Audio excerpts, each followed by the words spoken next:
All righty. Live stream. Okay, a little statement to the video people. We're continuing with Stephen Hero, and we are on page 62 in this New Directions edition. And here we go. Stephen said one day to Madden, I suppose these hurley matches and walking tours are preparation for the great event. There's more going on in Ireland at present than you were aware of. But what use are cannons? Well, you see, we want to raise the physique of the country.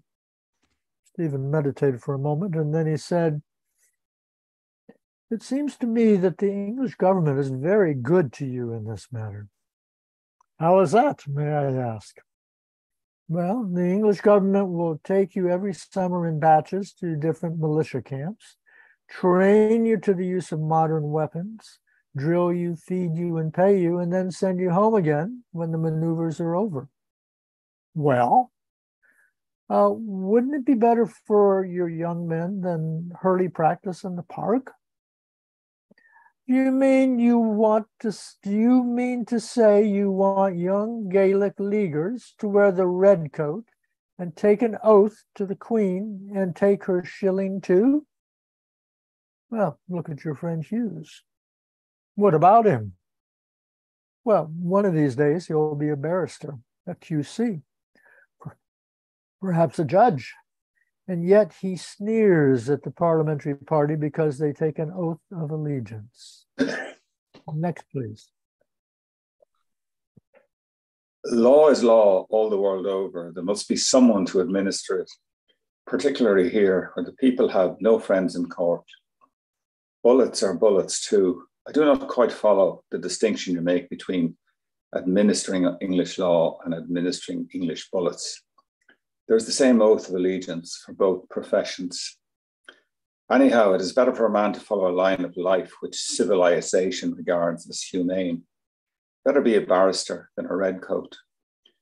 You consider the profession of arms a disreputable one. Why then have you Sarsfield clubs, Hugh O'Neill clubs, Red Hugh clubs? Named after the Irish military heroes, Patrick Sarsfield died in 1693, was a general in the war against King William III and was idolised by all classes of Irishmen in his time. Hugh O'Neill, Earl of Tyrone, 1540-1616, was the ablest and most famous of Irish leaders in the wars against England. Red Hugh, Hugh Roe O'Donnell, 1571-1602, was an associate of O'Neill. He was the last of the old Gaelic kings. Oh, fighting for freedom is different, but it is quite another matter to take service meanly under your tyrant, to make yourself a slave. And tell me, how many of your Gaelic leaguers are studying for the 2nd Division and looking for advancement in the civil service? That's different. They are only civil servants. They're not civil be damned. They're pledged to the government and paid by the government. Oh, well, of course, if you like to look at it that way.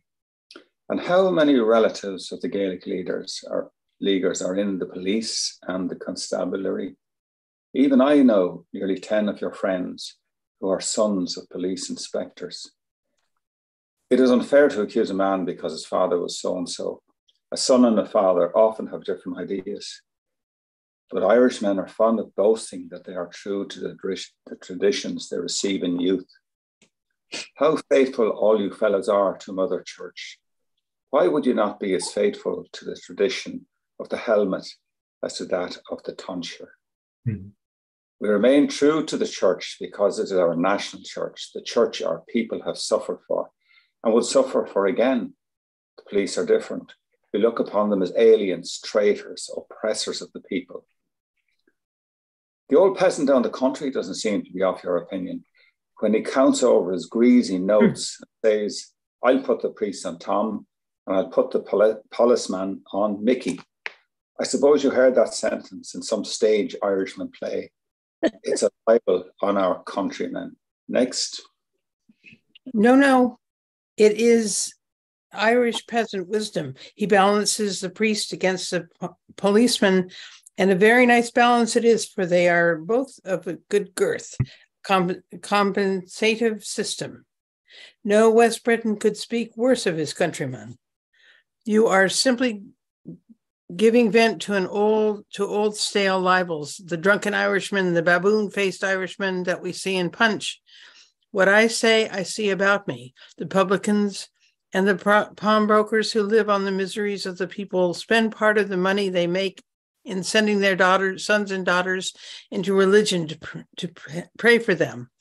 One of your professors in the medical school who teaches you sanitary science or forensic medicine or something, God knows what, is at the same time the landlord of a whole street full of brothels not a mile away from where we are standing. Who told you that? Little Robin Redbreast. It's a lie. Yes, it's a contradiction in terms, what I call a systematic compensation. Stephen's conversations with patriots were not all of this severe type. Every Friday evening he met Miss Cleary, or as he now returned to the Christian name, Emma. She lived near Portobello, and any evening that the meeting was over early, she walked home.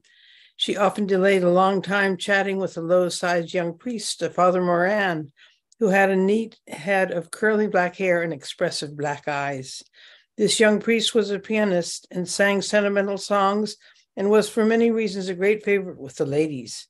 Stephen often watched Emma and Father Moran. Father Moran, who sang tenor, had once complimented Stephen, saying he had heard many people speak highly of his voice and hoping he would have the pleasure of hearing him sometime. Next, please. Stephen had said the same thing to the priest, adding that Miss Cleary had told him great things of his voice. At this, the priest had smiled and looked archly at Stephen. One must not believe all the complimentary things the ladies say of us, he had said.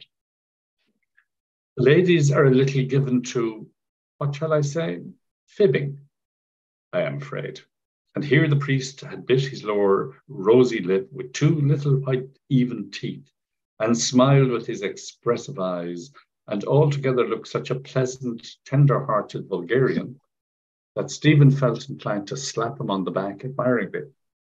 Stephen had continued talking for a few minutes, and once, when the conversation had touched on Irish matters, the priest had become very serious and said very piously, "Ah, yes, God bless the work."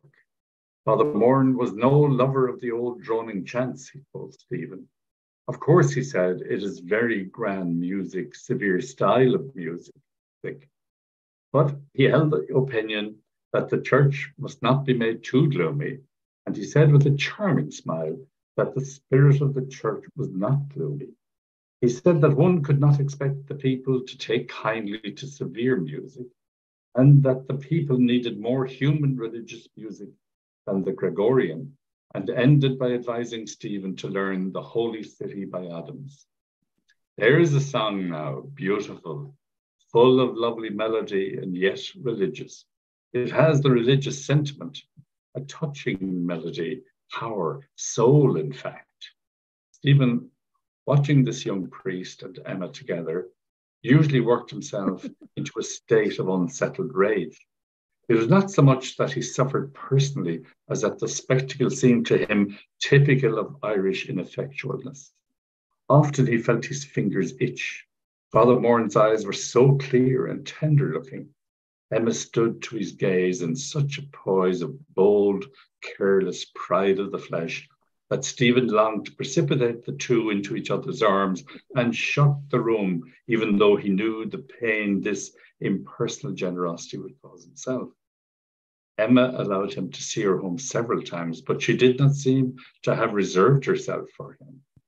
The youth was piqued at this, for above all things he hated to be compared with others, and had it not been that her body seemed so compact of pleasure, he would have preferred to have been ignominiously left behind.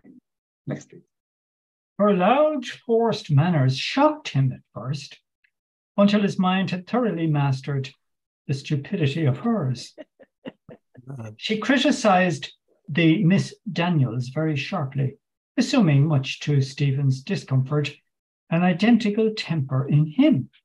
She coquetted with knowledge, asking Stephen, could he not persuade the president of his college to admit women to the college? Stephen told her to apply to McCann, who was the champion of women. She laughed at this and said with genuine dismay, well, honestly, isn't he a dreadful-looking artist? She treated femininely everything that young men are supposed to regard as serious, but she made polite exception for Stephen himself and for the Gaelic revival. She asked him, wasn't he reading a paper and what was it on? She would give anything to go and hear him. She was awfully fond of the theatre herself, and a gypsy woman had once read her hand and told her she would be an actress. She had been 3 times to the pantomime and asked Stephen what he liked best in pantomime. Stephen said he liked a good clown, but she said that she preferred ballets. Then she wanted to know, did he go out much to dances? And pressed him to join an Irish dancing class of which she was a member. Her eyes had begun to imitate the expression of Fála Moran's, an expression of tender significance when the conversation was at the lowest level of banality.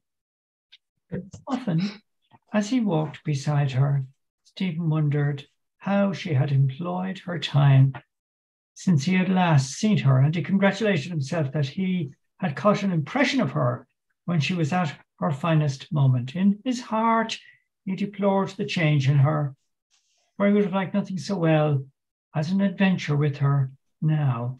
But he felt that even the warm, ample body could hardly compensate him for her distressing pertness and middle-class affectations. Ooh. Andy. Yes, mate. In the centre of her attitude towards him, he thought he discerned a point of defiant ill will, and he thought he understood the cause of it. He had swept the moment into his memory, the figure and the landscape into his treasure room, and conjuring with all 3, had brought forth some pages of sorry verse. One rainy night, when the streets were too bad for walking, she took the Rathmines tram at the pillar.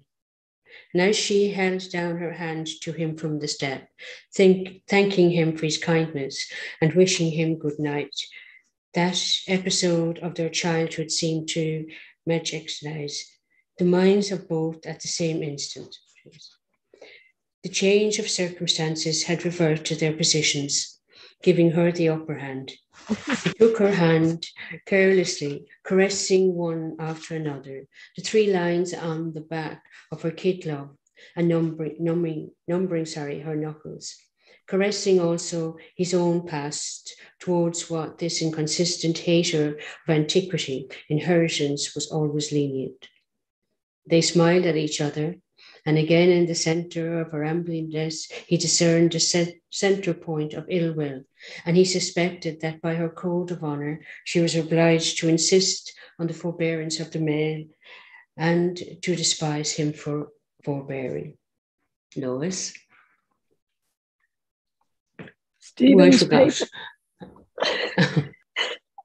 Stephen's paper was fixed for the 2nd Saturday in March. Between Christmas and that date, he had therefore an ample space of time wherein to perform preparative absences. His 40 days were consumed in aimless, solitary walks, during which he forged out his sentences.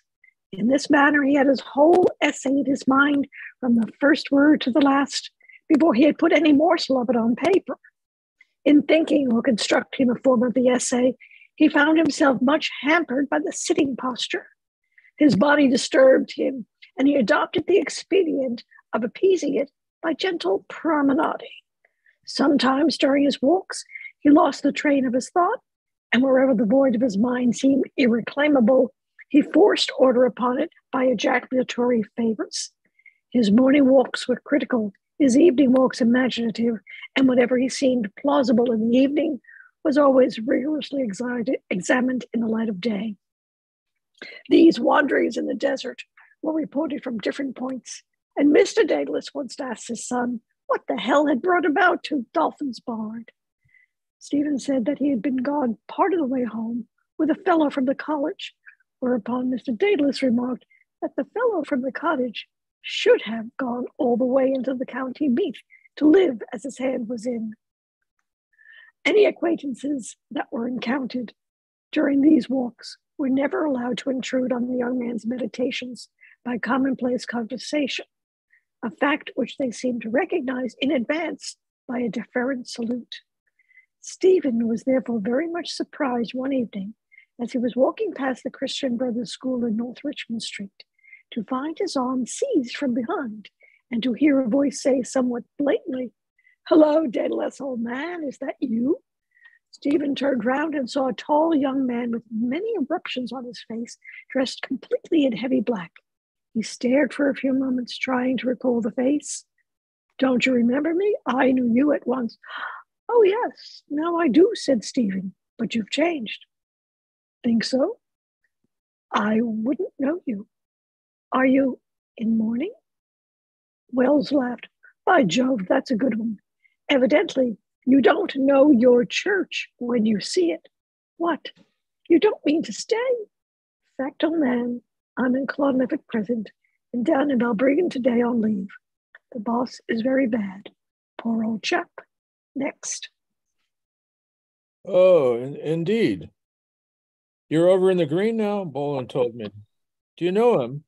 He said you were at Belvedere with him. Is he in too? Yes, I know him. He has a great opinion of you. He says you're a literature now. Stephen smiled and didn't know what subject to suggest next. He wondered how far his loudmouth student intended to accompany him. See me down a bit of the way, will you? I've just come off the train at Amiens Street. I'm making for dinner. Certainly. They walked on side by side. Well, and what have you been doing with yourself? Having a good time, I suppose, down in Bray? The usual thing, said Stephen. I know. After the Esplanade girls, isn't that it? Silly game, old man, silly game. Get tired of it. You have, evidently. Should think so. Time, too. Ever see one of the Clongowes fellows? Never one. That's the way. We all use sight of each other after we leave. You remember a Roth? Yes. Out in Australia now. Bush ranger or something. You're going in for literature, I suppose. I don't know really what I'm going in for. I know. On the loose, isn't that it? I've been there myself. Well, not exactly, began Stephen. Oh, of course not, said Wells quickly with a loud laugh. Passing down Jones Road, they saw a gaudy advertisement in strong colors for a melodramatic play. Wells asked Stephen, had he read Trilby? Haven't you? Famous book, you know. Style would suit you, I think. Of course, it's a bit blue. How is that? Oh, well, you know, Paris, artist. Oh, is that the kind of book it is? Nothing very wrong in that, I could see. Still, some people think it's a bit immoral. You haven't it in the library at Clonmel? No, not likely. Don't I wish I was out of the show. Are you thinking of leaving? Next year, perhaps this year. I go to Paris for my theology. You won't be sorry, I suppose. You bet. Rotten show, this place. Food is not so bad, but so dull, Are there many students in it now? Oh, yes. I don't mix much with them, They're a good lot. I suppose you'll be a parish priest one of these days. I hope so. You must come and see me when I am. Very good. When you're a great writer yourself, as the author of a second Trilby or something of that sort. Won't you come in? Is it allowed? Oh, with me. You come in, never mind. The two young men went into the grounds of the college and along the circular carriage drive. It was a damp evening and rather dark. In the uncertain light, a few of the more adventurous were to be seen vigorously playing handball in a little side alley, the smack of the wet ball against a concrete wall of the alley alternating with their lusty shouts.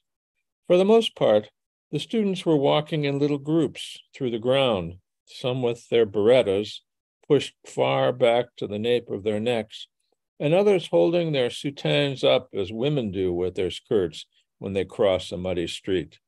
Next, please. Okay, Anne, are you reading? You have to turn on your microphone, Anne. Got it. Can you go with anyone you like? Asked Stephen.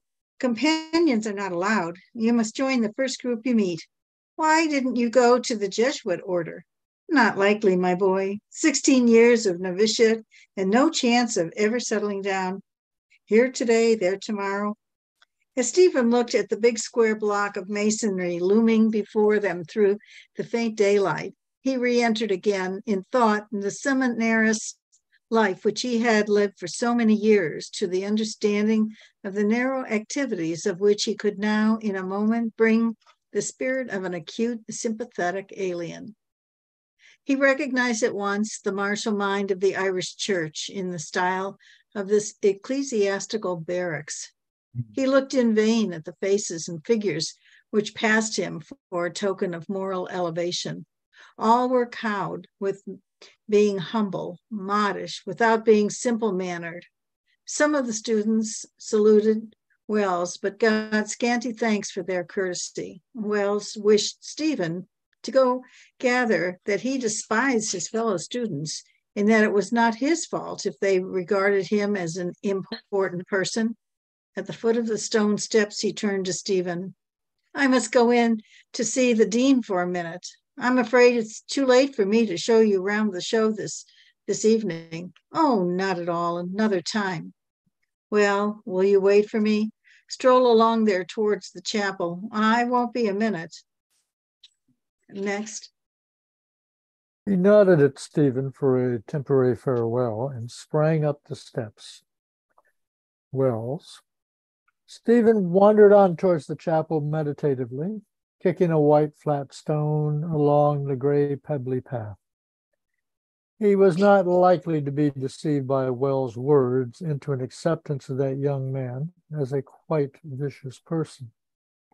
He knew that Wells had exaggerated his airs in order to hide his internal sense of mortification at meeting one who had not forsaken the world, the flesh and the devil. And he suspected that if there were any tendency to oscillation in the soul of the free-spoken young student, the iron hand of the discipline of the church would firmly intervene to restore equipoise. At the same time, Stephen felt somewhat indignant that anyone should expect him to entrust spiritual difficulties to such a confessor, or to receive with pious feelings any sacrament or benediction from the hands of the young students whom he saw walking through the grounds. It was not any personal pride which would prevent him, but a recognition of the incompatibility of the two natures, one trained to repressive enforcement of the creed, the other equipped with a vision of the angle of which would never adjust itself for the reception of hallucinations, and with the intelligence, which was as much in love with laughter as with combat. In the mist of the evening had begun to thicken into slow, fine rain, and Stephen halted at the end of a narrow path beside a few laurel bushes, watching at the end of a leaf a tiny point of rain form and twinkle, and hesitate, and finally take the plunge into the sodden clay beneath. He wondered, was it raining in Westmeath? Were the cattle standing there patiently in the shelter of the hedges? He remembers seeing the cattle standing together patiently in the hedges and reeking in the rain. A little band of students passed at the other side of the laurel bushes. They were talking amongst themselves. Next, please. But did you see Mrs. Bergen? Oh, I saw her with the black and white boa. And the two Miss Kennedys were there. Where? Right behind the Archbishop's throne. Oh, I saw her, one of them. Hadn't she a grey hat with a bird in it? That was her. She's very ladylike, isn't she? The little band went down the path. In a few minutes, another little band passed behind the bushes. One student was talking and the others were listening. Yes, and an astronomer too. That's why he had that observatory built over at the side of the palace. I heard a priest say once that the three greatest men in Europe were Gladstone, Bismarck, the great German statesman, and our own Archbishop, as all-round men. He knew them at Maynooth. He said that in Maynooth, the speaker's words were lost in the crunch of the heavy boots on the gravel. The rain was spreading and increasing, and the vagrant bands of students were all turning their steps towards the college. Stephen still waited at his post and at last saw Wells coming down the path quickly. He had changed his outdoor dress for a soutane. He was very apologetic and not quite so familiar in manner. Stephen wanted him to go in with the others, but he insisted on seeing his visitor to the gate. They took a shortcut down beside the wall and were soon opposite the lodge. The side door was shut and Wells called out loudly to the lodge woman to open it and let the gentleman out. Then he shook hands with Stephen and pressed him to come again. The lodge woman opened the side door and Wells looked out for a second or two, almost enviously. Then he said, "Well, goodbye, old man. Must run in now. Awfully glad to see you again. See any of the old Clongowes set, you know? Be good now. I must run. Goodbye."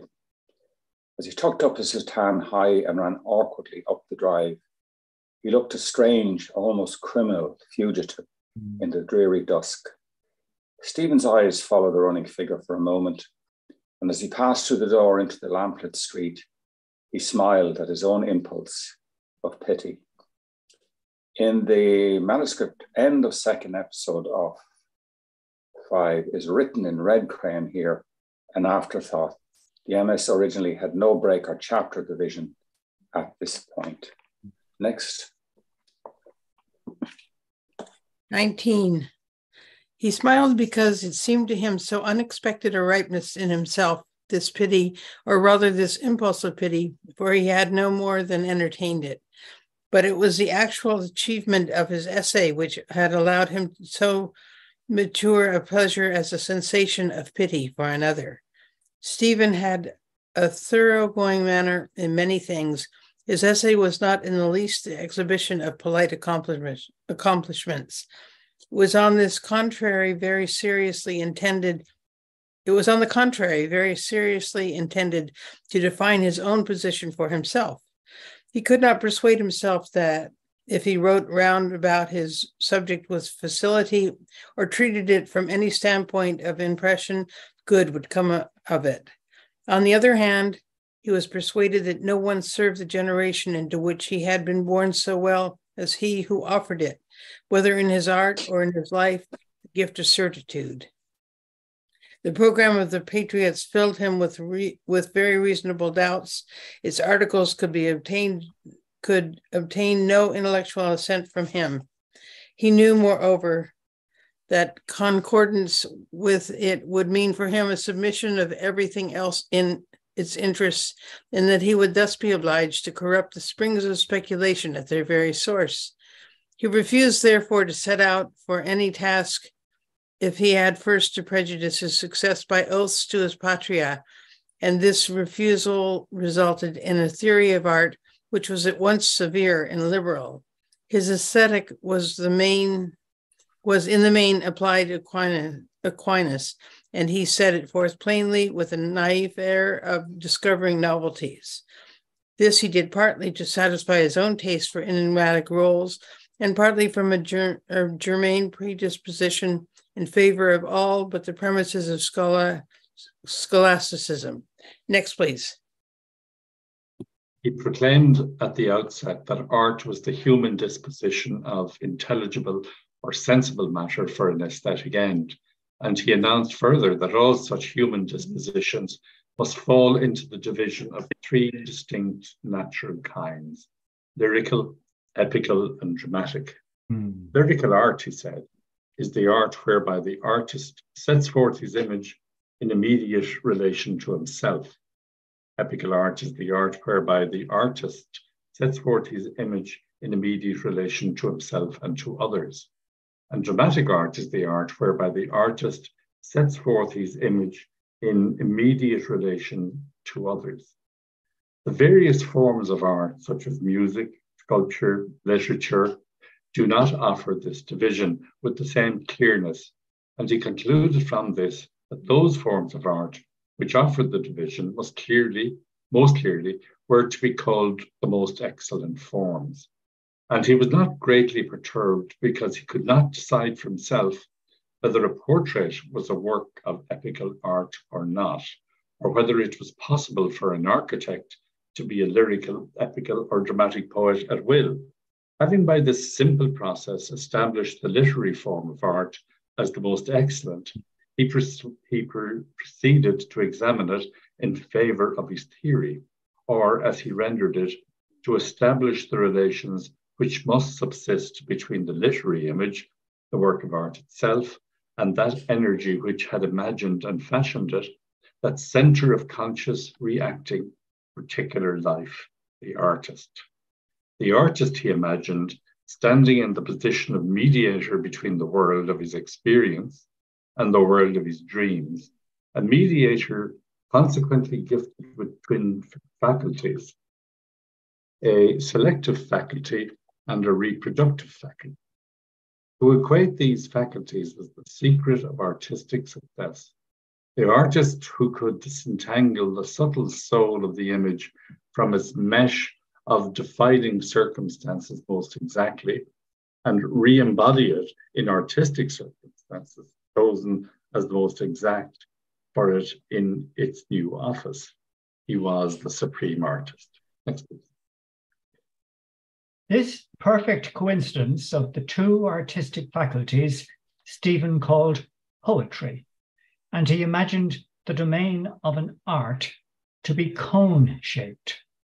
The term literature now seemed to him a term of contempt, and he used it to delineate the vast middle region which lies between apex and base, between poetry and the chaos of unremembered writing. Its merit lay in its portrayals of externals. The realm of its princes was the realm of the manners and customs of societies, a spacious realm. But society itself, he conceived the complex body in which certain laws are involved and overwrapped, and he therefore proclaimed as the realm of the poet, the realm of these unalterable laws. Such a theory might easily have led its deviser to the acceptance of spiritual anarchy in literature, had he not at the same time insisted on the classical style. A classical style, he said, is the syllogism of art, the only legitimate process from one world to another. Classicism is not the manner of any fixed age or any fixed country. It is a constant state of the artistic mind. It is a temper of security and satisfaction and patience. The romantic temper, so often and so grievously misinterpreted, and not more by others than by its own, is an insecure, unsatisfied, impatient temper, which sees no fit abode here for its ideals, and chooses therefore to behold them under insensible figures. As a result of this choice, it comes to disregard certain limitations. Its figures are blown to wild adventures, lacking the gravity of solid bodies, and the mind that has conceived them ends by disowning them.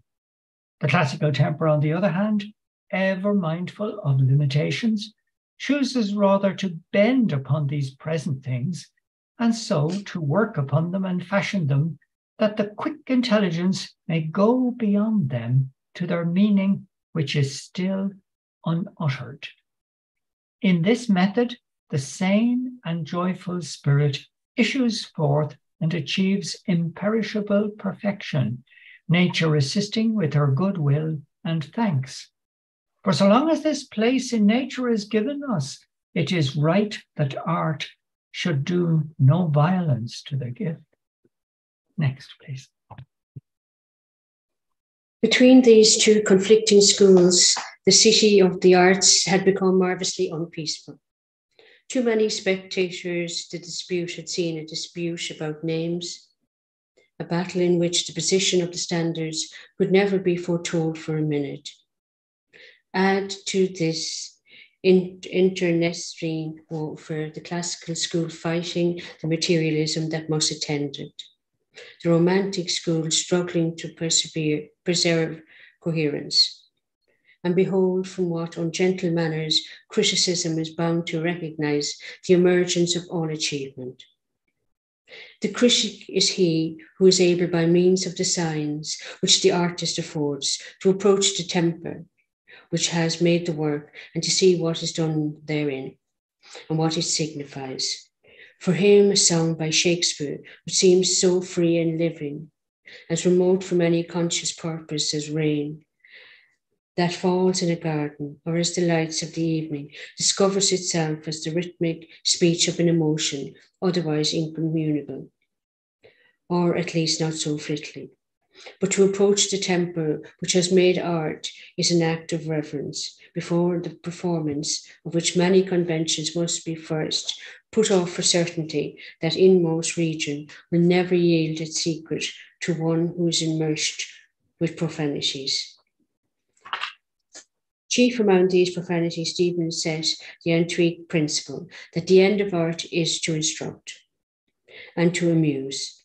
I am unable to find even a trace of this puritanic conception of the aesthetic purpose in the definition which Aquinas has given of beauty. He wrote, or is anything which he has written concerning the beautiful.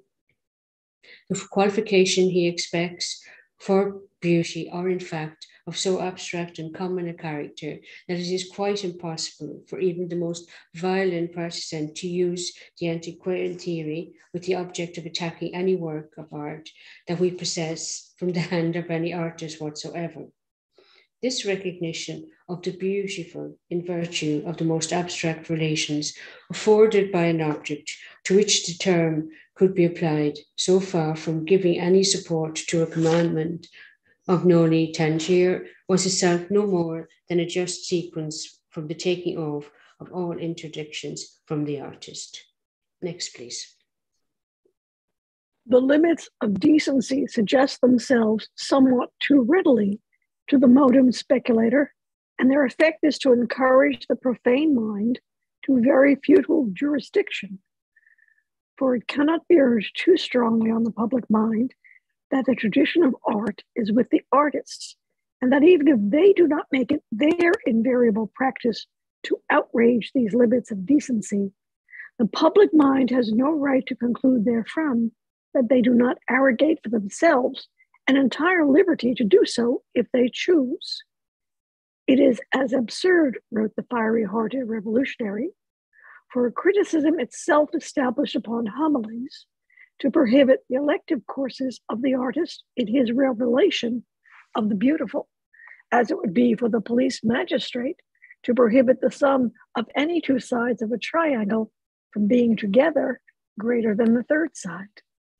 In fine, the truth is not that the artist requires a document of license from householders entitling him to proceed in this or that fashion, but that every age must look for its sanction to its poets and philosophers. The poet is the intense center of the life of his age, to which he stands in a relation than which none can be more vital. He alone is capable of absorbing in himself life that surrounds him and of flinging it abroad again amid planetary music. When the poetic phenomenon is signaled in the heavens, exclaim this heaven-ascending essayist, it is time for the critics to verify their calculations in accordance with it. It is time for them to acknowledge that here the imagination has contemplated intensely the truth of the being of the visible world, and that beauty, the splendor of truth, has been born. The age, though it bury itself fathoms deep in formulas and machinery, has need of these realities which alone give and sustain life, and it must await from those chosen centers of vivification the force to live, the security for life which can come to it only from them. Thus, the spirit of man makes a continual affirmation. Next. Except for the eloquent and arrogant peroration, Stephen's essay was a careful exposition of a carefully meditated theory of aesthetic. When he had finished it, he found it necessary to change the title from Drama and Life to Art and Life, for he had occupied himself so much with securing the foundations that he had not left himself space enough to use the complete structure. This strangely unpopular manifesto was traversed by the two brothers phrase by phrase and word by word, and at last pronounced flawless at all points. It was then safely laid by until the time should come for its public appearance. Besides Morris, two other well-wishers had an advanced view of it. These were Stephen's mother and his friend Madden. Madden had not asked for it directly, but at the end of a conversation in which Stephen had recounted sarcastically his visit to Clonliffe College, he had vaguely wondered what state of mind could produce such irreverences, and Stephen had at once offered him the manuscript, saying, "This is the first of my explosives." The following evening, Madden had returned the manuscript and praised the writing highly. Part of it had been too deep for him, he said, but he could see that it was beautifully written.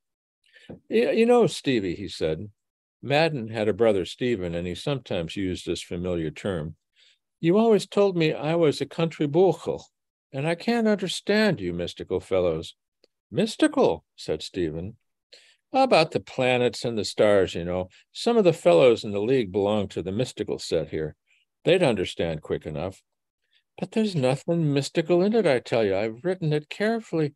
Oh, I can see you have. It's beautifully written, but I'm sure it would be above the heads of your audience. You don't mean to tell me, Madden, you think it's a flowery composition? I know you've thought it out, but you are a poet, aren't you?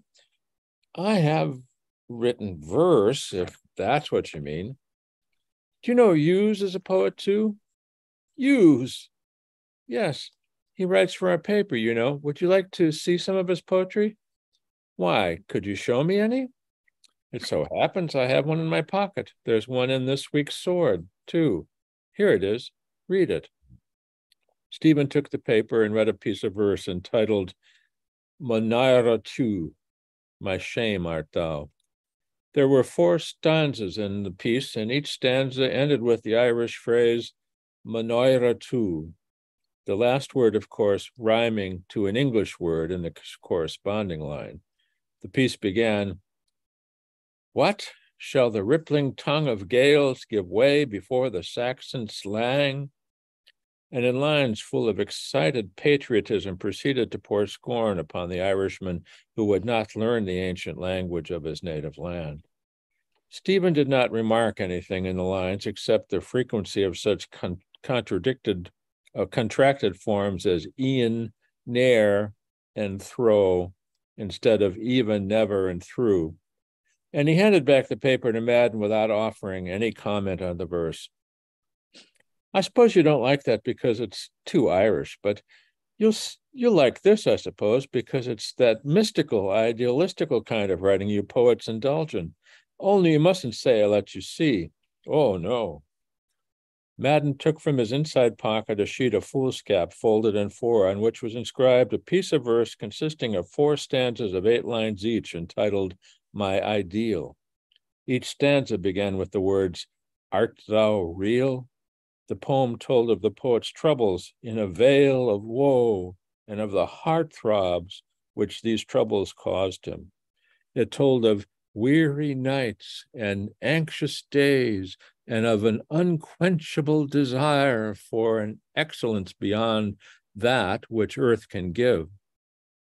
After this mournful idealism, The final stanza offered a certain consolatory, hypothetical alternative to the poet in his woes. It began somewhat hopefully, "Art thou real, my ideal? Wilt thou ever come to me? In the soft and gentle twilight, with your baby on your knee." Next, please. The combined effect of this apparition on Stephen was a long, staining blush of anger. The tawdry lines, the futile change of number, the ludicrous waddling approach of Hughes's ideal, weighed down by an inexplicable infant, combined to cause him a sharp agony in the sensitive region. Again, he handed back the verse without saying a word of praise or of blame, but he decided that attendance in Mr. Hughes's class was no longer possible for him, and he was foolish enough to regret having yielded to the impulse for sympathy from a friend. When a demand for intelligent sympathy goes unanswered, he is too stern disciplinarian who blames himself for having offered a dullard an opportunity to participate in the warmer movement of a more highly organized life. So Stephen regarded his loans of manuscripts as elaborate flag practices with phrases. He did not consider his mother a dullard, but the result of his second disappointment in the search for appreciation was that he was enabled to place the blame on the shoulders of others, not on his own. He had enough responsibilities thereon already, inherited and acquired. His mother had not asked to see the manuscript. She had continued to iron the clothes on the kitchen table without the least suspicion of the agitation in the mind of her son. He had sat on 3 or 4 kitchen chairs, one after another, and had dangled his legs unsuccessfully from all 3 corners of the table. At last, unable to control his agitation, he asked her point blank, would she like him to read out his essay? "Oh, yes, Stephen, if you don't mind my ironing a few things." "No, I don't mind." Stephen read out the essay to her slowly and emphatically, and when he had finished reading, she said it was very beautifully written, but that as there were some things in it which she couldn't follow, would he mind reading it to her again and explaining some of it? He read it over again and allowed himself a long exposition of his theories, garnered with many crude, striking allusions, with which he hoped to drive it home the better.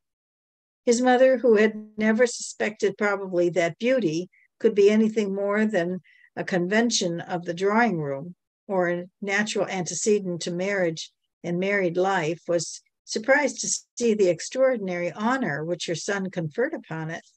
Beauty to the mind of such a woman was often a synonym for licentious ways, and probably for this reason, she was relieved to find that the excesses of this new worship were supervised by a recognized saintly authority.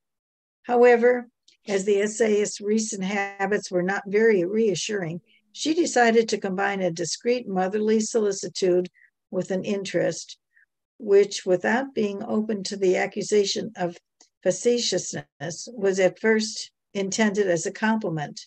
While she was nicely folding a handkerchief, she said, "What does Ibsen write, Stephen?" Next. Plays. Well, I've never heard his name before. Is he alive at present? Yes, he is. But you know, in Ireland, people don't know much about what is going on out in Europe. He must be a great writer from what you say of him. Would you like to read some of his plays, Mother? I have some. Yes, I would like to read the best one. What is the best one? I don't know. Do you really want to read Ibsen? I do, really. To see whether I'm reading dangerous authors or not? Is that why? Oh, no, Steve, answered his mother with a brave prevarication. I think you're old enough now to know what is right and what is wrong without my dictating to you what you are to read. I think so, too. Oh, I think so too. But I'm surprised to hear you ask about Ibsen. I didn't imagine you took the least interest in these matters. Mrs. Daedalus pushed her iron smoothly over the white petticoat in time to the current of her memory. Well, of course I don't speak about it, but I'm not so indifferent. Before I married your father, I used to read a great deal. I used to take an interest in all kinds of new plays. But since you married, neither of you so much as bought a single book. Well, you see, Stephen, your father's not like you. Your father's not like you. He takes no interest in that sort of thing. When he was young, he told me he used to spend all his time out after the hounds or rowing on the lea. He went in for athletics. Next, please. I suspect what he went in for, said Stephen irrelevantly. I know he doesn't care a jack straw about what I think or what I write. He wants to see you make your way, get on in life, said his mother defensively. That's his ambition. You shouldn't blame him for that. No, but it may not be my ambition. That kind of life I often loathe. I find it ugly and cowardly. Of course, life isn't what I used to think it was when I was a young girl. That's why I would like to read some great writer to see what ideal of life he has. Am I right in saying ideal? Yes, but because sometimes, not that I grumble at the lot Almighty God has given me, and I have more or less a happy life with your father, but sometimes I feel that I want to leave this actual life and enter another for a time. But that is wrong. That is the great mistake everyone makes. Art is not an escape from life. No, you evidently weren't listening to what I said, or else you didn't understand what I said. Art is not an escape from life. It's just the very opposite. Art, on the contrary, is the very central expression of life. An artist is not a fellow who dangles a mechanical heaven before the public. The priest does that. The artist affirms out of the fullness of his own life he creates. Do you understand? And so on. A day or two afterwards, Stephen gave his mother a few of the plays to read. She read them with great interest and found Nora Helmer a charming character. Dr. Stockman she admired, but her admiration was naturally checked by her son's light-heartedly blasphemous description of that stout burgher as Jesus in the frock coat. But the play which he preferred to all others was The Wild Duck. Of it she spoke readily and on her own initiative. It had moved her deeply. Stephen, to escape a charge of hot-headedness and partisanship, did not encourage her to an open record of her feelings. I hope you're not going to mention Little Nell, the gossipy shop. Of course, I like Dickens too, but I can see great difference between Little Nell and that poor little creature. What is her name? Hedvig Edal. Hedvig, yes, it's so bad. It's terrible to read it even. I quite agree with you that Ibsen is a wonderful writer. Next.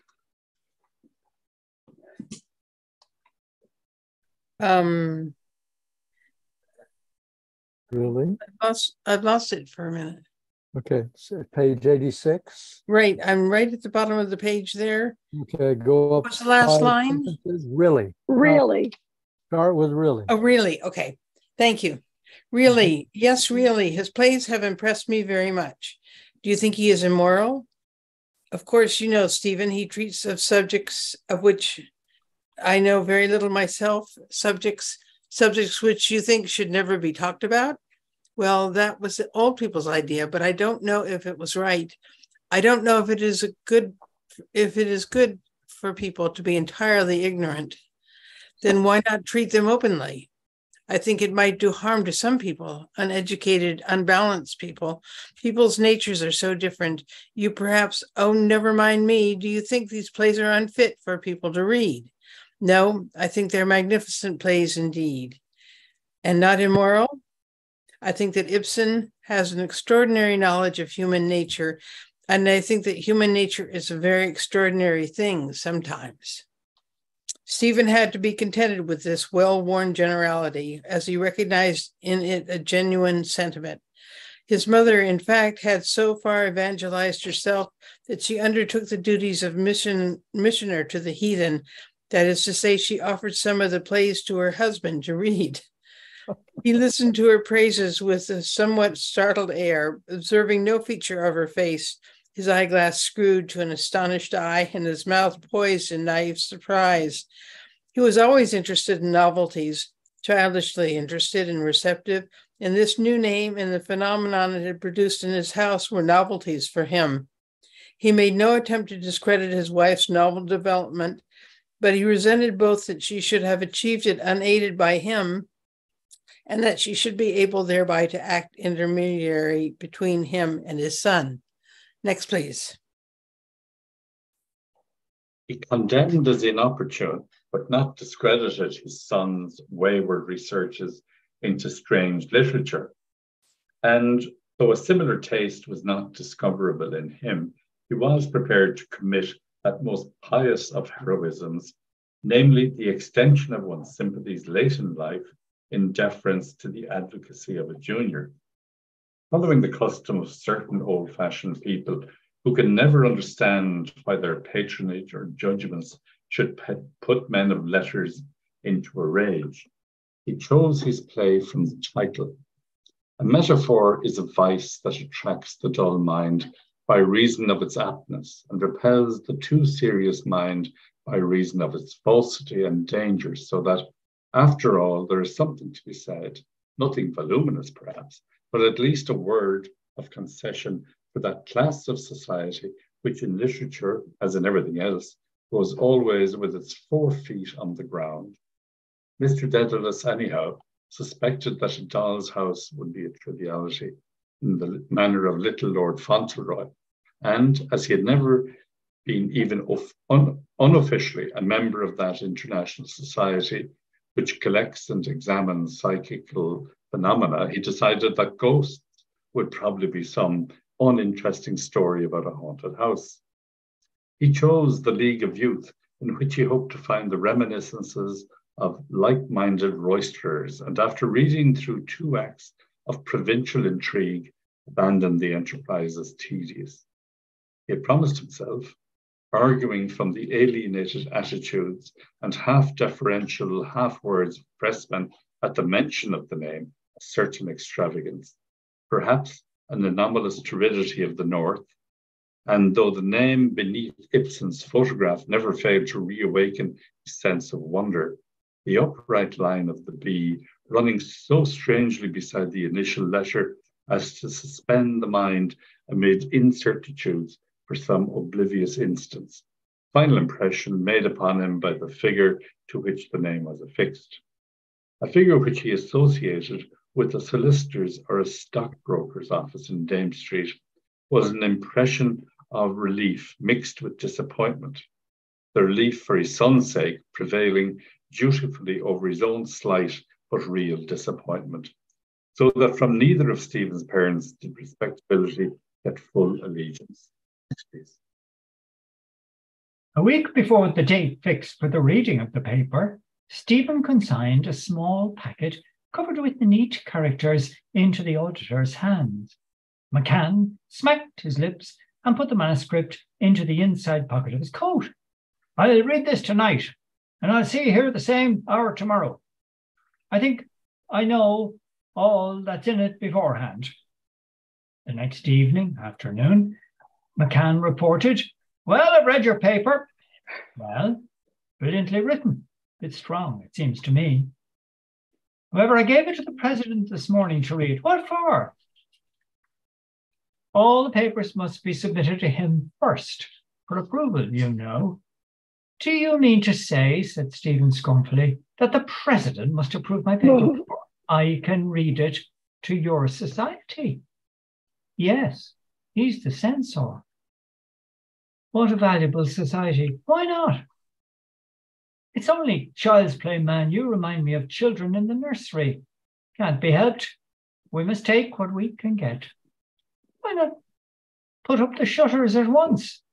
Well, it is valuable. It trains young men for public speaking, for the bar and the political platform.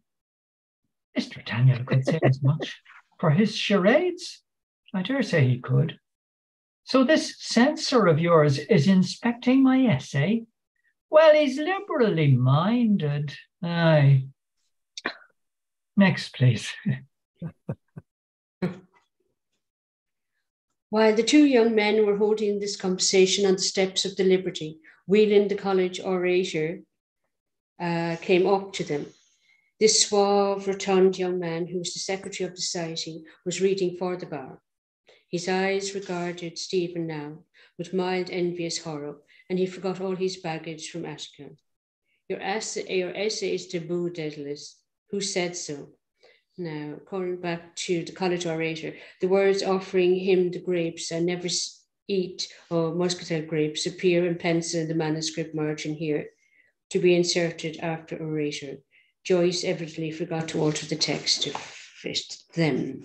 Now, who said so? The very Reverend Dr. Dillon. The delivery of this news was followed by a silence, during which Whelan slowly moistened his lower lip with saliva from his tongue, and McCann made ready to shrug his shoulders. Where's the damned old fool, said the Essex promptly. Whelan blushed and pointed his thumb over his shoulder. Stephen, in a moment, was half across the quadrangle, McCann calling after him. Where are you going? Stephen halted, but discovering that he was too angry to trust himself to speak, he merely pointed in the direction of the college and went forward quickly. So after all his trouble, thinking out his essay and composing his beers, this old fogey was about to prohibit it. His indignation settled into a mood of politic contempt as he crossed the green. The clock in the hall of the college pointed to 3:30 as Stephen addressed the doddering door porter. He had to speak twice, the second time with a distinct separated enumeration. The door porter was rather stupid and deaf. Next, please. Can I see the president? The president was not in his room. He was saying his office in the garden. Stephen went out into the garden and went down towards the alley. A small figure wrapped in a loose Spanish-looking black cloak presented its back to him near the far end of the sidewalk. The figure went on slowly to the end of the walk, halted there for a few moments, and then turning about, presented to him over the edge of a breviary a neat round head covered with curly gray hair and a very wrinkled face of an indescribable color. The upper part was the color of putty, and the lower part was shot with slate color. The president came slowly down the sidewalk in his capacious cloak, noiselessly moving his gray lips as he said his office. At the end of the walk, he halted again and looked inquiringly at Stephen. Stephen raised his cap and said, "Good evening, sir." The president answered with a smile, which a pretty girl gives when she receives some compliment which puzzles her, a winning smile. "What can I do?" he asked in a wonderfully rich, deep, calculated voice. "I understand," said Stephen, "that you wish to see me about my essay, an essay I have written for the debating society." "Oh, you are Mr. Daedalus," said the president, more seriously but still agreeably. "Perhaps I am disturbing." "No, I have finished my office," said the president. He began to walk slowly down the path at such a pace as implied invitation. Stephen kept, therefore, at his side. "I admire the style of your paper," he said firmly, "very much, but I do not approve at all of your theories. I'm afraid I cannot allow you to read your paper before the society." They walked on to the edge of the path without speaking. And Stephen said, "Why, sir?" "I cannot encourage you to disseminate such theories among the young men in this college." "You think my theory of art is a false one?" "It is certainly not the theory of art which is respected in this college." "I agree with that," said Stephen. "On the contrary, it represents the sum total of modern unrest and modern free thinking. The authors you quote as examples, those you seem to admire, Aquinas, not Aquinas. I have to speak of him in a moment. But Ibsen, Maeterlinck, these atheistic writers you do not like. I am surprised that any student of this college could find anything to admire in such writers. Writers who usurp the name of poet, who openly profess their atheistic doctrines and fill the minds of their readers with all the garbage of modern society. That is not art. Even admitting to the corruption you speak of, I see nothing unlawful in an examination of corruption. Yes, it may be lawful for the scientist, for the reformer. Why not for the poet too? Dante surely examines an upbraid society. Ah, yes, said the president explanatorily, with a moral purpose in view. Dante was a great poet. Ibsen was also a great poet. You cannot compare Dante and Ibsen. I'm not doing so. Dante, the lofty upholder of beauty, the greatest of Italian poets, and Ibsen, the writer above and beyond all others, Ibsen and Zola, who seek to degrade their art, who pander to corrupt taste. But you are comparing them. No, you cannot compare them. One has a high moral aim. He ennobles the human race. The other degrades it. Next. The lack of a specific code of moral conventions does not degrade the poet, in my opinion.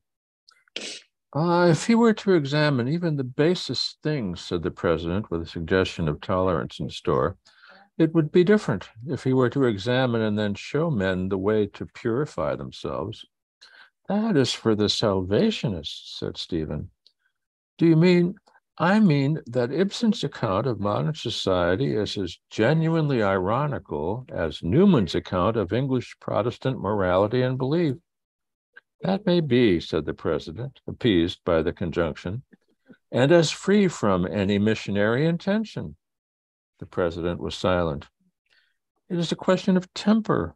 Newman could refrain from writing his Apologia for 20 years.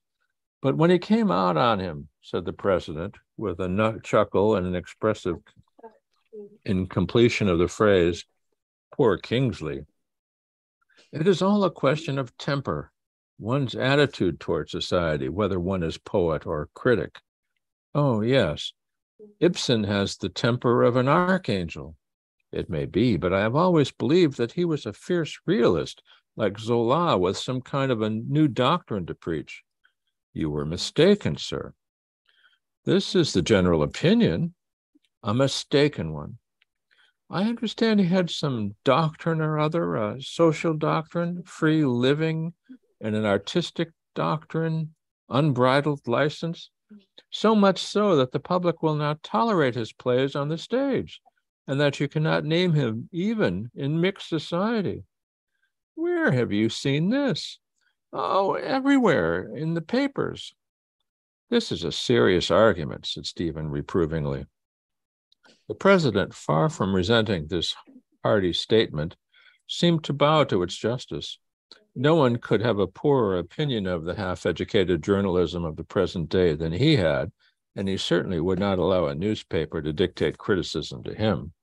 At the same time, there was such a unanimity of opinion everywhere about Ibsen that he imagined. May I ask you if you have read much of his writing? Asked Stephen.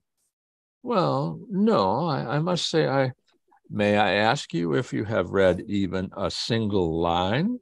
Well, no, I must admit, and surely you do not think it right to pass judgment on a writer, a single line of whose writing you have never read? Yes, I must admit that. Stephen hesitated after this first success. The president resumed. I'm very interested in the enthusiasm you show for this writer. I have never had any opportunity to read Ibsen myself, but I know that he enjoys a great reputation. What you say of him, I must confess, alters my view of him considerably. Someday, perhaps I shall. I can lend you some of the plays if you like, sir, said Stephen with impudent simplicity. Can you indeed?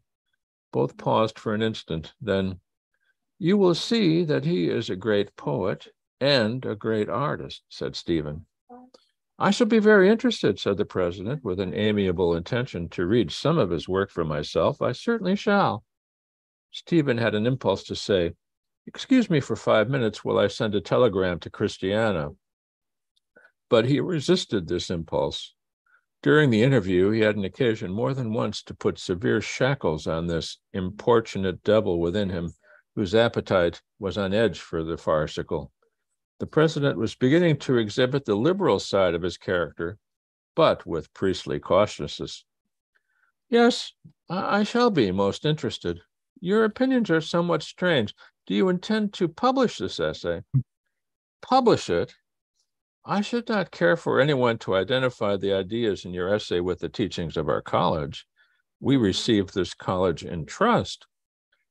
"But you are not supposed to be responsible for everything a student in your college thinks or says." "No, of course not. But reading your essay and knowing you came from our college, people would suppose that we inculcated such ideas here. Surely a student of this college can pursue a special line of study if he chooses. It is just that which we always try to encourage in our students. But your study, it seems to me, leads you to adopt very revolutionary theories. If I were to publish tomorrow a very revolutionary pamphlet on the means of avoiding potato blight, would you consider yourself responsible for my theory?" "Oh, no, of course not. But then this is not a school of agriculture." "Neither is it a school of dramaturgy," answered Stephen. Next, please. "Your argument is not so conclusive as it seems," said the president after a short pause. "However, I am glad to see that your attitude towards your subject is so genuinely serious. At the same time, you must admit that this theory you have, if pushed to its logical conclusion, would emancipate the poet from all moral laws. I notice, too, that in your essay, you allude satirically to what you call the antique theory, the theory, namely, that the drama should have special ethical aims, that it should instruct, elevate, and amuse. I suppose you mean art for art's sake. I have only pushed to its logical conclusion the definition Aquinas has given of the beautiful. Aquinas, pulsera sunt que visa placent. He seems to regard the beautiful as that which satisfies the aesthetic appetite and nothing more, that the mere apprehension of which pleases. But he means the sublime, that which leads man upwards. His remark would apply to a Dutch painter's representation of a plate of onions. No, that which pleases the soul in a state of sanctification, the soul seeking for its spiritual good. Aquinas' definition of the good is an unsafe basis of operations. It is very wide. He seems to me almost ironical in his treatment of the appetites. The president scratched his head a little dubiously. Of course, Aquinas is an extraordinary mind, he murmured, the greatest doctor of the church, but he requires immense interpretation. There are parts of Aquinas which no priest would think of announcing in the pulpit. But what if I, as an artist, refuse to accept the cautions which are considered necessary for those who are still in a state of original stupidity? I believe you are sincere, but I will tell you this is as an older human being than you are, and as a man of some experience. The cult of beauty is difficult. Aestheticism often begins well, only to end in the vilest abominations of which ad pulchritudium tria requirontur. It is insidious. It creeps into the mind little by little. Next. Okay, so I'll continue, and we'll continue until just another page and a half till we get to chapter 20. Okay. Integritas consonantia claritas. There seems to me to be effulgence in that theory instead of danger. The intelligent nature apprehends it at once. St. Thomas, of course. Aquinas is certainly on the side of the capable artist. I hear no mention of instruction or elevation. To support Ibsenism on Aquinas seems to me somewhat paradoxical. Young men often substitute brilliant paradox for conviction. My conviction has led me nowhere. My theory states itself. Next. You are a paradoxist, said the president, smiling with gentle satisfaction. I can see that. And there is another thing, a question of taste, perhaps, rather than anything else, which makes me think your theory juvenile. You don't seem to understand the importance of the classical drama. Of course, in his own line, Ibsen also may be an admirable writer. But allow me, sir, said Stephen, my entire esteem is for the classical temper in art. Surely you must remember that I said, next. So far as I can remember, said the president, lifting to the pale sky a faintly smiling face on which memory endeavored to bring a vacuous amiability to book. So far as I can remember, you treated the Greek drama, the classical temper, very summarily, indeed, with a kind of juvenile impudence, shall I say. But the Greek drama is heroic, monstrous. Aeschylus is not a classical writer. I told you you were a paradoxist, Mr. Daedalus. You wish to upset centuries of literary criticism by a brilliant turn of speech, by a paradox. I use the word classical in a certain sense with a certain definite meaning. That is all. Next, please. But you cannot use any terminology you like. I have not changed the terms, I have explained them. By classical, I mean the slow, elaborative patience of the art of satisfaction. The heroic, the fabulous, I call romantic. Menander, perhaps, I don't know.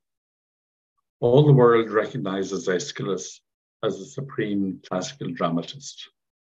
All the world of professors whom he helps to feed. Next, please. Competent critics, said the president severely, men of the highest culture.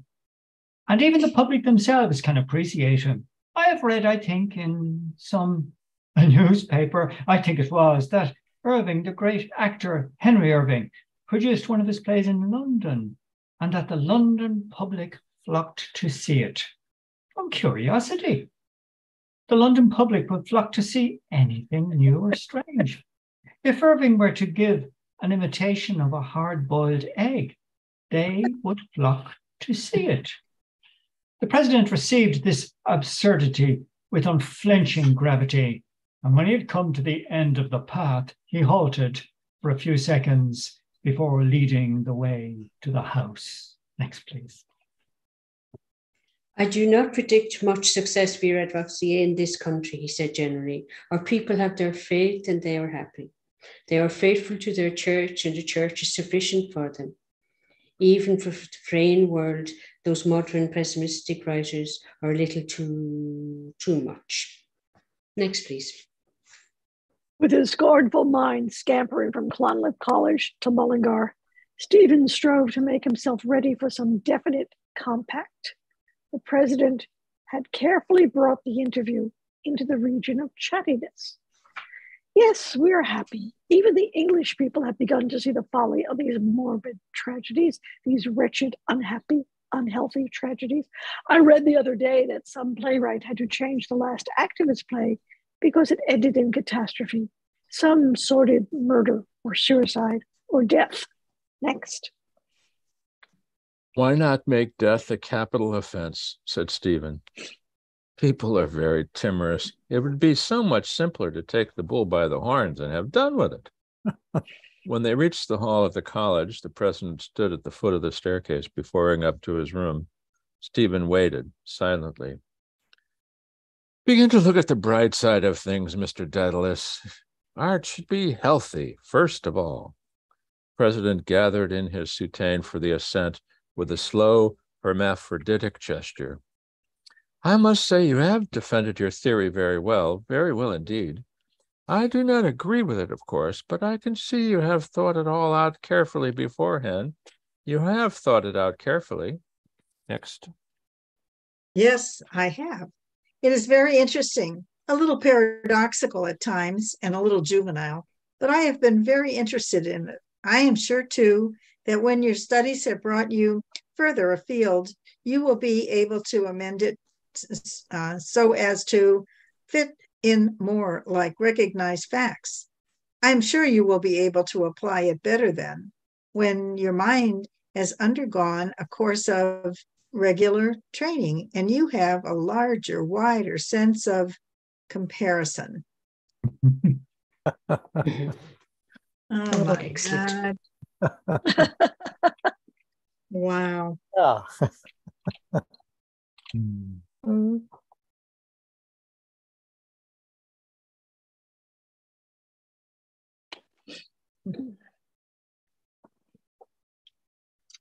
Okay. Just go back to page 72 for a moment. 72. 72, near the bottom of the page, where it says, companions are not allowed. You must join the first group you meet. This was something we discussed quite recently, I think. And here it comes up in black and white, I think, stating very clearly what's intended. So I just thought I'd draw attention. Very good point.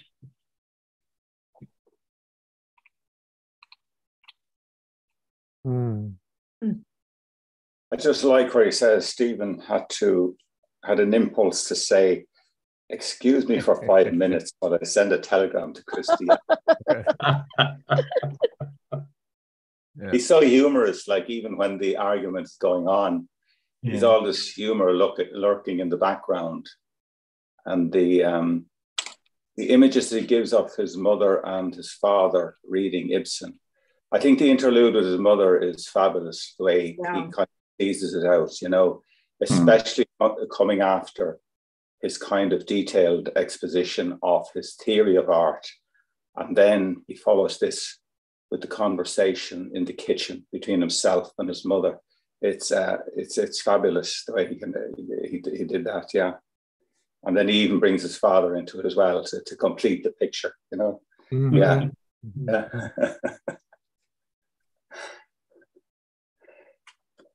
Yeah, and I'm probably exposing myself as very shallow here, but his theory of art in his essay is,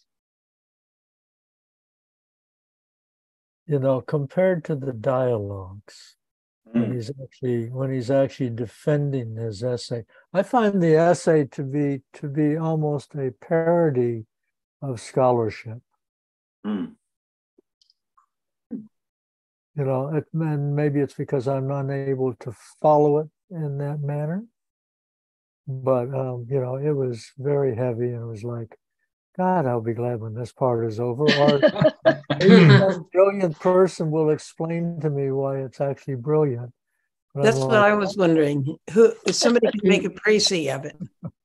Tell us what was said. Well, I would say that it's not necessarily meant to be brilliant.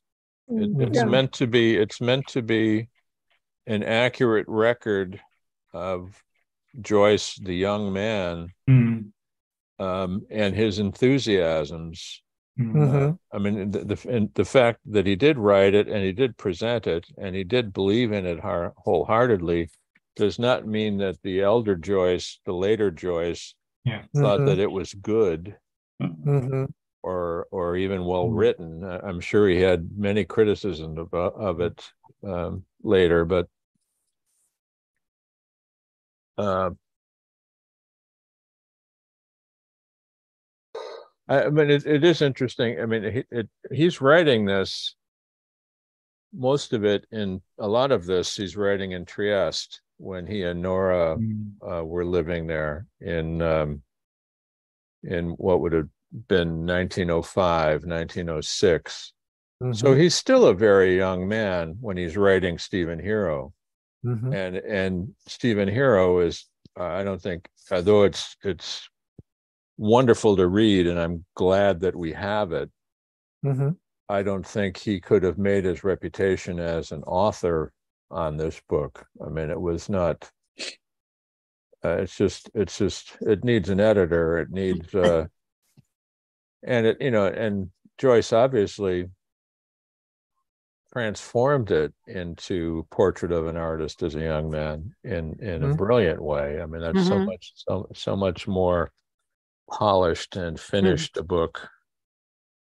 But he was just desperate to get this all down. He was just really, he'd write a chapter a week or a chapter a day sometimes. He was just, and he was also writing stories for Dubliners at the same time, and working on chamber music and working on a variety of other things all at the same time, writing some poems. He was doing anything to try and be able to support himself and Nora and young Giorgio after Giorgio had been born. So that doesn't answer the question. I think you'd have to go back and read through, because I don't think we have the entire theory. We don't have the entire paper in this text. It's just excerpted. At least what we've read so far. It's not the entire thing. I think, but anyway, part of my question is whether he is deliberately writing something in this rough, scholarly manner, or whether he's actually sincere in what he's writing down. Both. I think Joyce, the student, was absolutely sincere in what he was writing down, but he was writing it in a scholarly manner because he assumed that's the way you had to write these things. I mean, it's the curse. It's the curse of all. It's the curse of all graduate students. I mean, read some graduate dissertations. Oh my God, it's just ridiculous. You can't. It's horrible.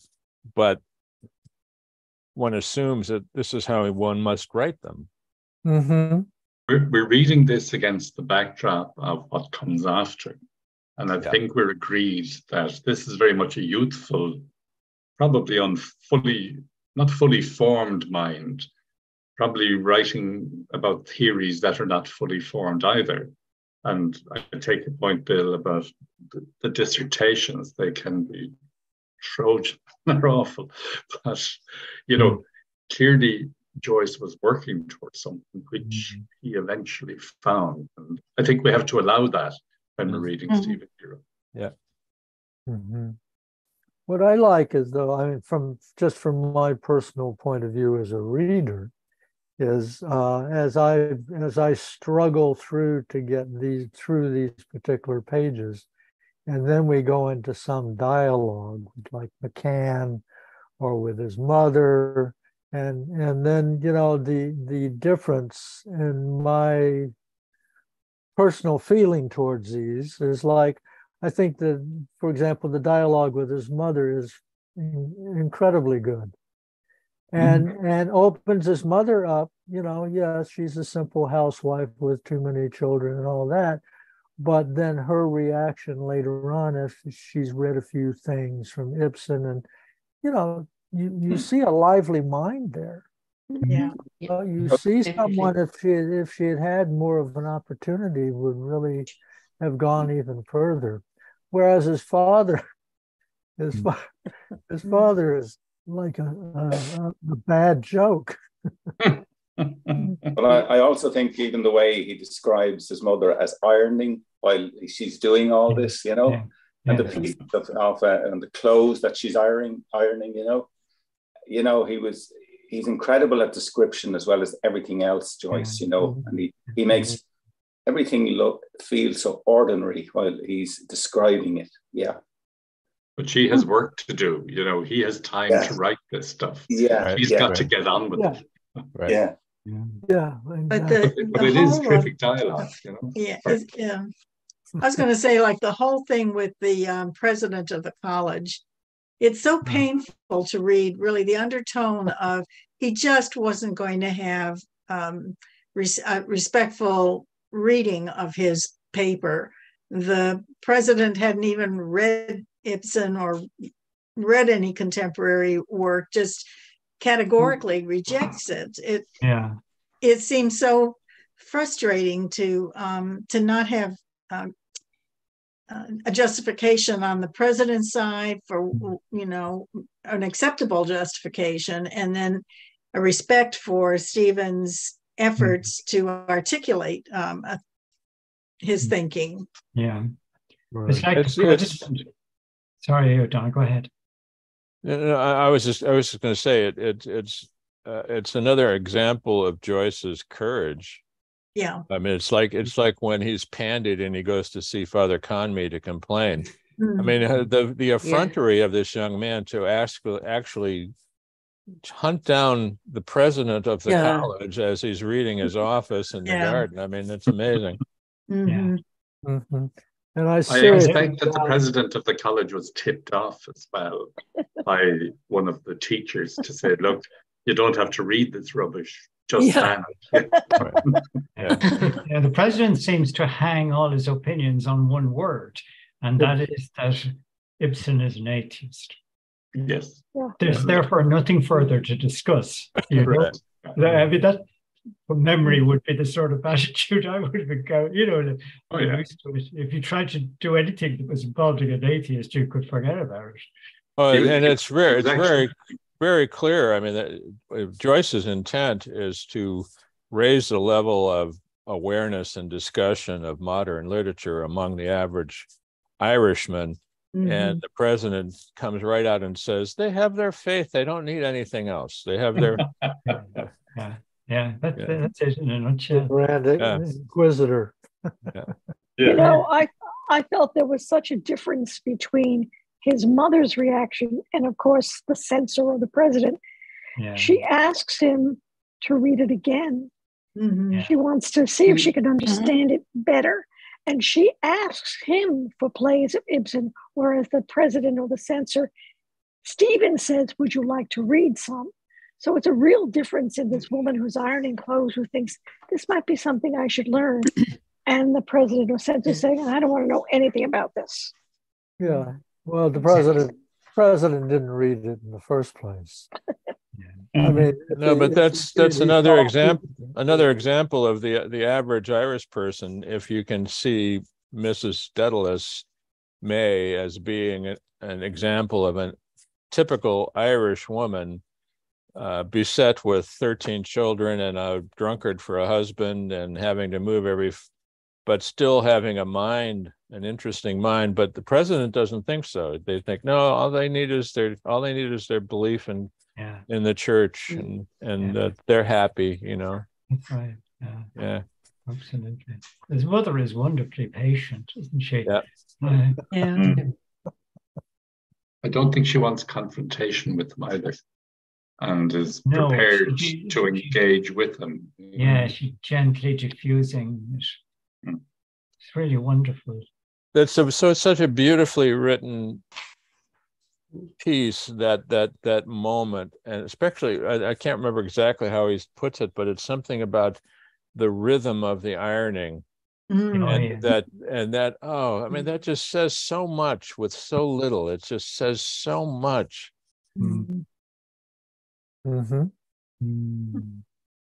I wonder if the president is the subject of the statue of the Jesuit in the Museum of Literature Ireland. I haven't seen that, Joe. Where is it? Oh, in the garden at the back. Okay. You know, and the Jesuit is wonderful.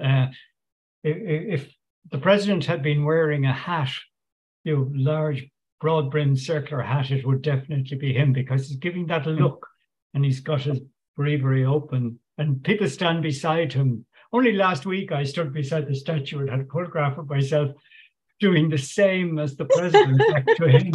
I just assumed he was a model for all Jesuits. Now I'm beginning to think it might have been the president. But that's where the old University College used to be, isn't it? That's the old. I mean, so that is Newman House. Newman House, right? So is that meant to be a statue of Newman? Or no, it's not No. Newman. It's not like it's not it's no identifiable features, but it's definitely a priest looking at you. You know, turned that way. It's sort of an atheist, wasn't he? You know, you could almost hear the statue talking to you. Did you feel threatened, Joe? Oh no, I felt completely at home. I had 11 years in with these guys, you know. I know what to handle them. But did you feel chastened and instructed in some way? Yes, I would say so. Yes, the spirit was moved. It would make me want to tighten my tie a little bit to be able to. Yeah. Well, the full confession is good for the soul, William. That is true. I've often heard.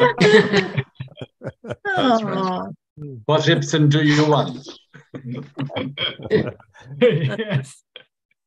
I must say, I also want to go back to to what he has to say about Emily, and as he really begins, he's caught in this conflict where the more he knows about her, the less he wants to have. He likes her, but she's so physically attractive, and this tension in there is hilarious.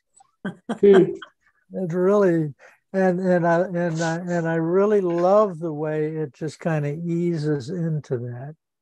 You know, originally, it's just, you know, he joins the society so he can have something to do with her, and then his gradual disillusionment. Yeah. With the mental and the personality part of her. No, the line of her, I just found it, but I thought it was really funny. Her loud, forced manners shocked him at first, until his mind had thoroughly mastered the stupidity of hers. Yeah, I remember that. So funny. Yep. It's amazing. I mean, Joyce, I've been reading Ellman again recently, and it's about this period of time when he's writing this and other things. And there's so many comments he makes, or Ellman makes for him, about his attitude towards Nora, that he knew she was simple. He knew she didn't have an intellect that was anywhere, could understand him at all. But he was so sure of her devotion to him and of her love for him that sustained their relationship, that there was nothing. I mean, he could not have spoken to her about any of this, and she just was not at all impressed by anything he read or by Ibsen or any, you know, she had nothing but bad things to say about anything he was doing, but she was with him to the end. It's fascinating, that relationship. You should have stuck to the singing, you know. Yeah. He must have been impressed with the force of her personality, because even though she was criticizing him, she was right beside him. And it's interesting when you look at some of the old black and white photographs of her, she does seem to be a very strong character. Oh, yeah. Yeah. Well, it helps to whisk her away from the country and take her to the continent where everyone around her, except he, speaks Italian. Of course, he speaks Italian too, but I mean, she was. Well, she very quickly started taking Italian lessons and actually became a speaker. I mean, and she was studying French because she knew that they were going to end up in Paris. So she was not stupid or illiterate at all. She just did not have the mind of Joyce or the temperament of Joyce or the interests of Joyce, but she was no She was no country bumpkin at all. Now, he says that, it took her a while. She did not take to languages as quickly as he did, but she's stuck with it, and she learned, and she had conversations with the other Italians in Trieste, learned a good bit of Triestean Italian, and spoke French rather well at the end, towards the end, Mm-hmm. Okay. Wow. Yeah, and I will have to say that what you just said, Bill, is actually new to me. Mm-hmm. That I have had the impression that it actually, learning some Italian was actually quite a struggle for her, and took quite some time, even at the rudimentary level. But well, I think it took longer than Joyce, but it was not beyond her at all. I mean, she could carry on conversations with the neighborhood women and things. I don't think she could have had a long philosophical conversation in Italian. When you're immersed in a different country with its own language, you very quickly pick it up. Yeah, you have to. You learn to say hello and goodbye and please and thank you and stop the bus and stuff very quickly, because you have to. And fuck off, and things like that. Yeah. But how do you say that in Italian? You're totally immersed. Like 4-year-olds manage it. Yeah. mm-hmm. Okay. Well, any other things that we need to cover before we today? Only to say again that I'm glad we're doing this. I think it's Me too. Yeah, it's great. Here. It's fantastic. Yes, I agree. Most enjoyable. Mm-hmm. Most enjoyable, most enlightening. And, Yes. it's really good. Tons of stuff pouring out. Mm-hmm. Mm-hmm. Certainly giving us active conversation afterwards. Say that again, Donna? Sorry, Duncan. I said it's providing us with very active and interesting conversation after the reading. Mm-hmm. Yeah. That's great. Yep. As usual, but maybe even more so, I'm enjoying going through this. So I'm going to thank everybody, and Thank you. all back next Monday, and on we go. Thank you. Thank you.